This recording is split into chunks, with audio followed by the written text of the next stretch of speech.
নমস্কার সবাইকে। ভিডিওটা করার একটা উদ্দেশ্য হচ্ছে কিছু কথা আপনাদের সাথে শেয়ার করতে চাই।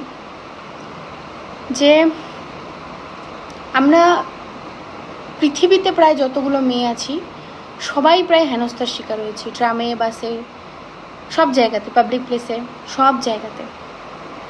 এমনকি আমরা সোশ্যাল মিডিয়াতেও মেন্টালি হ্যারাসমেন্ট হই প্রায়শই। যেই ছেলেগুলো আমাদেরকে মেন্টালি হ্যারাসমেন্ট করে সেই মিছিলে সেদিন সেই ছেলেগুলোও গিয়েছিল যোগদান করতে। সেই ছেলেগুলোও আজকে প্রোফাইলে মানে পোস্ট করছে উই ওয়ান্ট জাস্টিস। মানে ওরা হচ্ছে কি বলবো, মানে নিজেদের গা ধুয়ে গঙ্গা জল দিয়ে স্নান করে নিজেদেরকে শুদ্ধ আর যুধিষ্ঠির প্রমাণ করার চেষ্টা করছে। আমি বলছি না সব ছেলে খারাপ, যারা এরকম মেয়েদের সাথে নোংরামি করে আমি তাদেরই কথা বলছি। আর একটা কথা আপনাদেরকে বলতে চাই, যে যেটা আমার পার্সোনাল এক্সপিরিয়েন্স, শুধু আমার পার্সোনাল এক্সপিরিয়েন্স নয়, আমি আমার বন্ধু বান্ধবীদের ক্ষেত্রেও এই জিনিসগুলো দেখেছি, শুনেছি অনেক, এমনকি দেখেছিও অনেক সময়, ভিডিওও দেখেছি, অনেক সোশ্যাল মিডিয়াতে এরকম ভিডিও এসছে দেখেছি, যে যখন কোনো মেয়ে পাবলিক প্লেসে, ট্রেনে, বাসে, যে কোনো জায়গায় হেনস্থার শিকার হয়, কোনো ছেলে তাকে খারাপ ইঙ্গিত করে, বাজেভাবে কথা বলে বা তার গায়ে টাচ করে, সেই মেয়েটি যখন নিজের থেকে চিৎকার করে, কিছু কিছু পাবলিকের রিয়াকশন এরকম হয়, মেয়েটি খারাপ জামাকাপড় পরেছে মানে মেয়েটির সাথে এরকম হয়েছে, বা ধরুন মেয়েটার নেচার খারাপ তাই জন্য মেয়েটার সাথে এরকম হয়েছে, মানে ইত্যাদি ইত্যাদি অনেক কিছুই আপনারা মাইন্ডে সেট করেন, অনেক অনেক কথা, আর সবসময় এটাই ব্লেম করেন যে মেয়ের দোষ। তো যখন আপনাদের চোখের সামনে এই জিনিসগুলো ঘটে তখন আপনারা চুপ করে থাকেন কেন? কেন থাকেন? তারপর ধরুন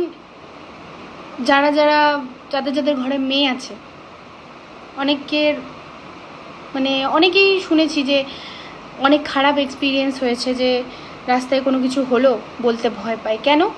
বাড়ির লোককে বললে বাড়ির লোক বকবে, বলবে তোরই দোষ, চুপ করে থাক, বাইরে কাউকে বলবি না, লোক জানাজানি হলে মান সম্মান থাকবে না। কেন কেন মেয়েকে চুপ করান? মেয়েকে চুপ করানোর জায়গায় সেই ছেলেটিকে গিয়ে ঠাটিয়ে দুটো চড় মেরে আসুন না। তাই নিজের মেয়েকে চুপ করানোর আগে ওই ছেলেটিকে সাহায্য করার চেষ্টা করবেন। মেয়েকে চুপ করিয়েও কোনো লাভ হবে না। মেয়েকে চুপ করাবেন তো দেখবেন একদিন আপনিও হাতে মোমবাতি নিয়ে মিছিলে গেছেন আপনার মেয়ের জন্য।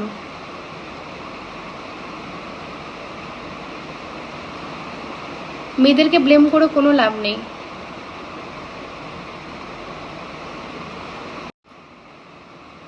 আর এখন আবার দেখছি যে কিছু কিছু মানুষে বলছে যে জামা কাপড়ের টপিকে কথা বলছে, যে জামা কাপড় খারাপ পরলে তো রেপ হবেই। তাদেরকে বলছি যে তাহলে মৌমিতা কি খারাপ ড্রেস পরেছিল যে তার রেপ হলো? প্রিয়াঙ্কা কি খারাপ ড্রেস পরেছিল? 2019 সালে যে রেপটা হলো, 2019 সালের প্রিয়াঙ্কা রেড্ডি, সে কি খারাপ ড্রেস পরেছিল যে তার রেপ হয়েছিল? 7 মাসের শিশুটি কি ড্রেস পরেছিল যে তার রেপ হলো? আসলে মেয়েদের জামা কাপড়ের সমস্যা থাকে না, সমস্যা থাকে সেই রেপিস্টদের মাথায়।